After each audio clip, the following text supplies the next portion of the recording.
В Ашхабаде в Туркменском государственном театре кукол дан старт масштабному культурному проекту, призванному укрепить дружеские связи между юными поколениями двух стран.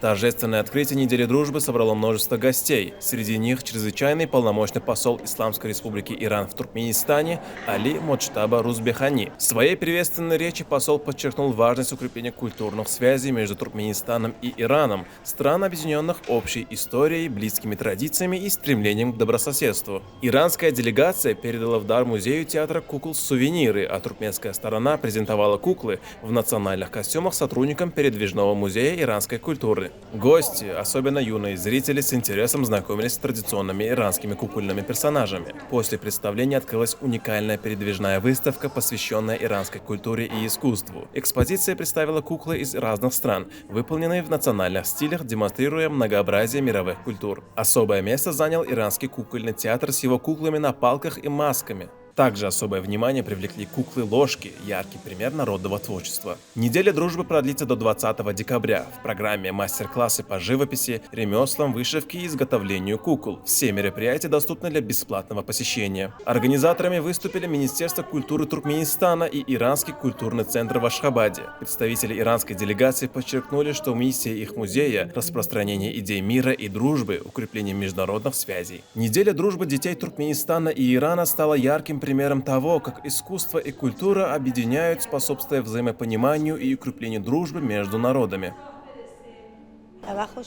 Наша культура имеет много общего с туркменской. Например, в узорах, традиционной одежде и любви к зеленому цвету, символу мира. Искреннее гостеприимство туркменского народа вдохновляет нас на дальнейшее сотрудничество.